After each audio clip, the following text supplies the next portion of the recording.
दोस्तों, एक गुरु का एक शिष्य आश्रम में रहने वाले दूसरों छात्रों की तुलना में कुछ अजीब सा व्यवहार करता।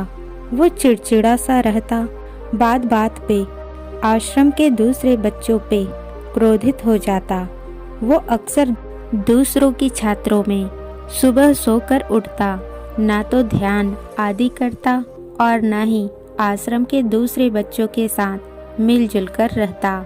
जब आश्रम के सारे बच्चे बैठकर आपस में मस्ती मजाक किया करते तो वह कहीं दूर बैठकर कुछ सोचता रहता और अपनी ही विचारों में खोया रहता। वो अक्सर आश्रम के कामों से बचने की कोशिश करता।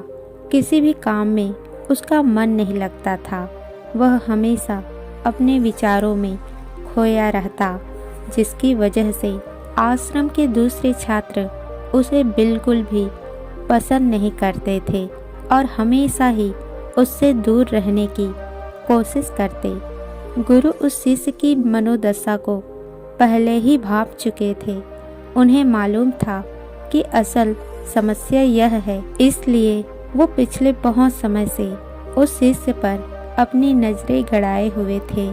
वो जानते तो सब कुछ थे, लेकिन कुछ बोल नहीं रहे थे, क्योंकि वो समझते थे कि अभी उनको बोलने से कोई मतलब नहीं, क्योंकि अभी मेरी बातों को समझने को मनन स्थिति में नहीं है। इसलिए वो इंतजार कर रहे थे उस दिन का जिससे वो खुद अपने समस्या को समझे और उनके पास इसका समाधान पूछने आए। और बहुत ही जल्द वो दिन भी आ गया जब उसे यह महसूस होने लगा कि उसके जीवन में रस खत्म हो जा रहा है। उसके जीवन में अब खुशी नाम की कोई चीज नहीं रही। वो किसी गलत रास्ते की तरफ बढ़ रहा है जहाँ केवल अंधकार और अशांति है। और ये समझ चुका था कि ये समस्या इसके अंदर है, इसी के विचारों में है, लेकिन ये नहीं जान पा रहा था कि समस्या के असल जड़ क्या है। उसे इन समस्या से बाहर निकलने के लिए अपने अंदर क्या बदलाव करने हैं। उसने बहुत सोचा, बहुत विचार किया, लेकिन उसने अपने समस्या का कोई समाधान नहीं सूझा।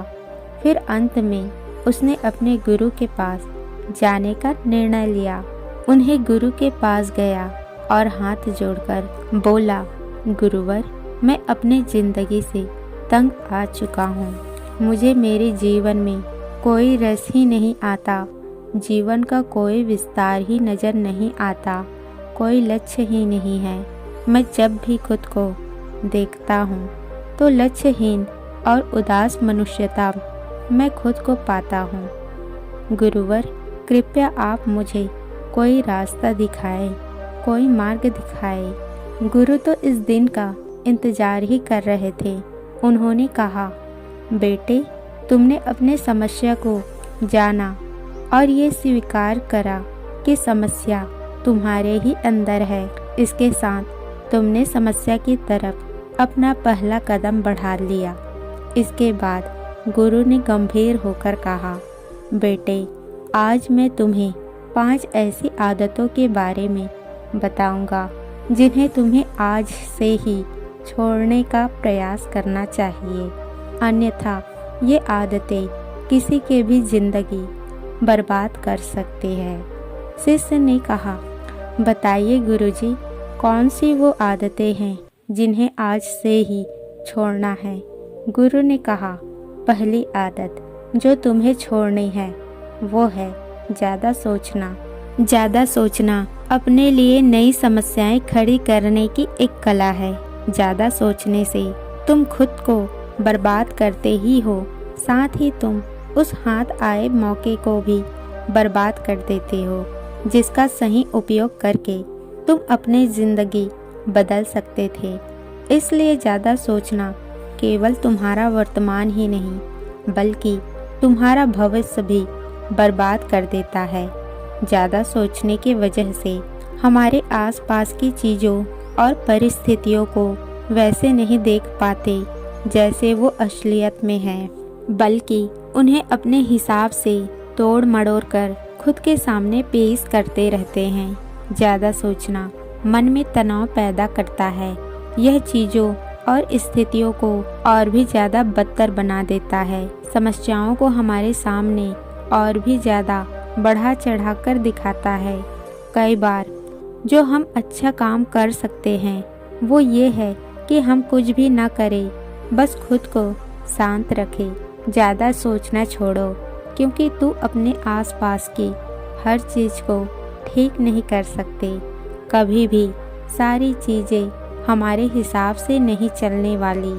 हमेशा ही कुछ चीज़ों या लोग तुम्हारे खिलाफ काम करेंगे, लेकिन तुम्हें नज़रअंदाज करना है, क्योंकि तुम सबको नहीं बदल सकते और ना ही सबको खुश कर सकते हो।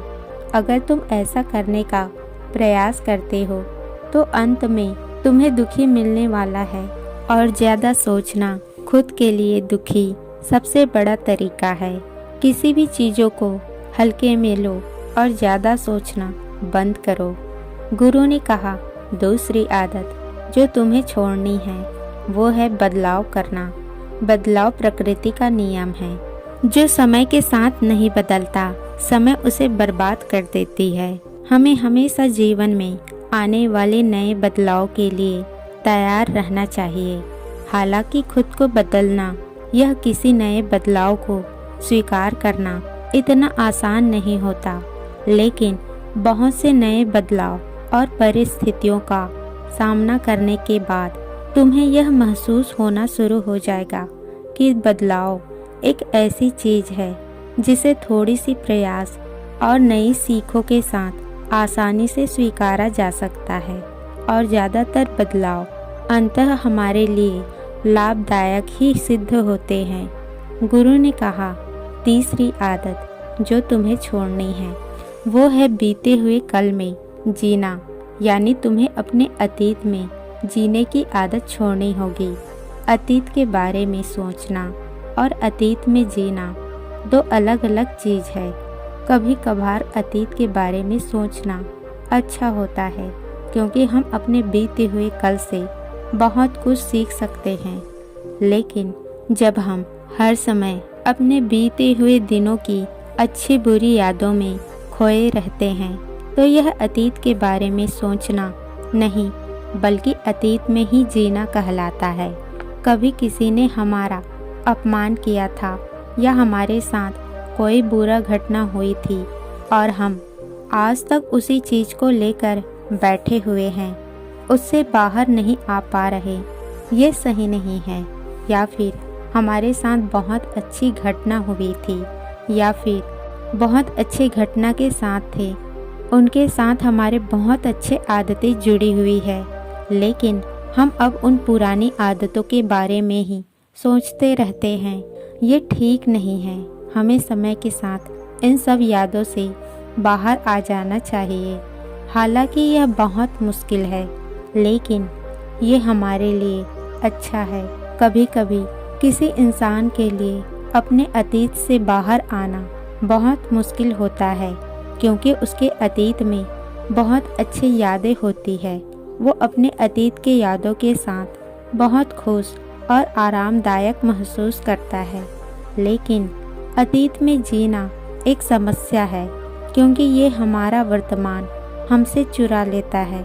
इसलिए आज में जीने की खुशी हमसे छीन लेता है और फिर ये हमारे वर्तमान को भी अपने में समाहित करके उसे भी हमारा अतीत बना लेता है।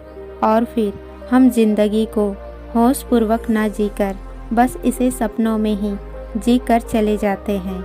इसलिए बीते हुए कल में जीना बंद करो, वरना ये तुम्हारे वर्तमान और भविष्य दोनों को बर्बाद कर देगा। गुरु ने कहा, चौथी आदत जो तुम्हें छोड़नी है वो है दूसरों को खुद की तुलना करना या खुद को दूसरों से कम समझना। दूसरे इंसानों से तुलना करके खुद को कम समझना छोड़ दो, क्योंकि ये तुलना तुम्हें ज़िंदगी में आगे नहीं बढ़ने देगी। जब हम किसी और से अपनी तुलना करके खुद को छोटा मानना शुरू कर देते हैं तो हम खुद को अपने ही हाथों अपने आत्मविश्वास का गला घोट देते हैं, अपने आत्मसम्मान को कम कर देते हैं। फिर धीरे धीरे हमारे अंदर खुद के प्रति हीन भावना घर कर जाती है। फिर यही आत्मविश्वास की कमी हमारे बाहरी कामों पर भी दिखने लगती है, जो हमें असफलता की तरफ ढकेलती है। और फिर जीवन की असफलताएं हमारे मानसिक तनाव और चिंता का कारण बनती है। फिर हम असफलता और तनाव के ही दोष चक्र में फंसकर रह जाते हैं। सबसे पहले तो तुम ये समझो कि हर इंसान के जीवन की परिस्थिति और उसका अनुभव अलग अलग होता है। इसलिए इस दुनिया में हर इंसान अपने आप में अलग है। तुम भी अपने आप में सबसे अलग हो। तुम्हारे जैसा इस दुनिया में दूसरा और कोई नहीं है। तुम अपने आप में सर्वश्रेष्ठ हो। इसलिए तुम्हें इस बात पे गर्व होना चाहिए कि तुम इस पूरी दुनिया में अपने ही तरह के अकेले इंसान हो, सबसे अलग हो। इसलिए खुद को जैसा बनने की कोशिश करो, किसी और के जैसा नहीं। खुद पर हमेशा भरोसा रखो और अपने आप पर गर्व करो। गुरु ने कहा, 5वां, हर इंसान को खुश करना प्रयास करना बंद करो। अगर तुम हर इंसान को खुश करने का प्रयास करते रहते हो तो एक इंसान जो हमेशा दुखी रहेगा वो तुम खुद हो। तुम चाहे कितना भी प्रयास कर लो, तुम सभी को खुश नहीं रख सकते। इसलिए हमेशा खुद की सुनो और अपने दिन को खूबसूरती से जियो। बनावटी इंसान मत बनो, क्योंकि बनावटी और दिखावा करने वाला इंसान हमेशा दुखी रहता है।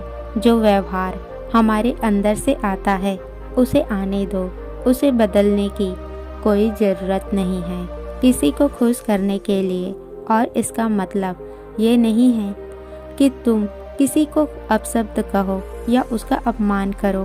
बस तुम्हें बनावटी इंसान नहीं बनना और हर इंसान को खुश करने का प्रयास नहीं करना। तुम जो हो वही रहो, क्योंकि याद रहे तुम अपने आप में सबसे अलग हो और सर्वश्रेष्ठ हो। शिष्य को अपनी समस्या का समाधान मिल चुका था। उसने गुरु को वचन दिया कि वो आज से इन 5 आदतों को छोड़ने का पूरा प्रयास करेगा। उसने इन बातों के लिए गुरु को धन्यवाद किया और खुशी खुशी वहाँ से चला गया।